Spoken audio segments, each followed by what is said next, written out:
Je suis Cécile Crezon, vice-présidente en charge des écoles, de la compétence école sur la communauté de communes Creuse-Confluence.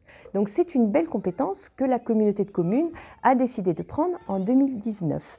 Ce n'est pas une compétence obligatoire, donc c'était un choix volontaire des élus pour améliorer l'offre éducative sur tout le territoire. Et dans les premières grandes actions choisies par les élus, il y a tout l'équipement informatique.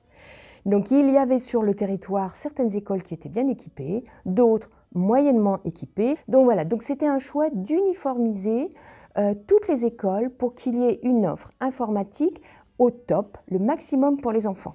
Alors nous avons souhaité que l'opération se fasse dans des meilleures conditions pour les enseignants et nous avons bloqué sur les 15 jours de vacances de février l'installation des 32 tableaux numériques avec l'entreprise et nous avons mis à disposition toute une équipe technique interne à Creuse-Confluence pour réussir ce challenge d'équiper les 32 classes durant les vacances. Alors on peut préciser que 100% des classes élémentaires seront équipées à la fin de 2021 et que c'est un travail qui a été fait en partenariat avec tout le corps enseignant, qui a été très volontaire et évidemment motivé par cette formidable opportunité d'avoir des outils numériques de très grande performance. Et pour les enseignants, il va y avoir une formation pour la manipulation de cet outil. Je m'appelle Angélique Boquet, j'enseigne à l'école de Clunia depuis 3 ans. Alors l'avantage d'avoir des TNI, c'est surtout pouvoir différencier nos supports d'enseignement. C'est-à-dire que ça ouvre encore toutes les possibilités pour varier nos techniques, nos supports et relancer la motivation des élèves qui peuvent accéder à des logiciels interactifs.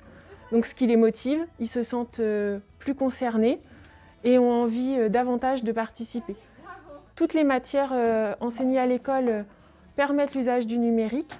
Donc on peut aussi bien faire des exercices en mathématiques, en français, en anglais. Ça aide également pour les enfants qui auraient des difficultés. Ça peut nous permettre d'avoir des outils plus adaptés, plus proches de leurs difficultés pour pallier aux inégalités aussi. Et on nous demande dans nos programmes, dans le socle commun, la validation du B2I, de permettre aux enfants d'avoir une culture numérique et de savoir gérer ces outils-là. C'est pour nous important de pouvoir les accompagner dans la validation de toutes ces compétences grâce à ces outils.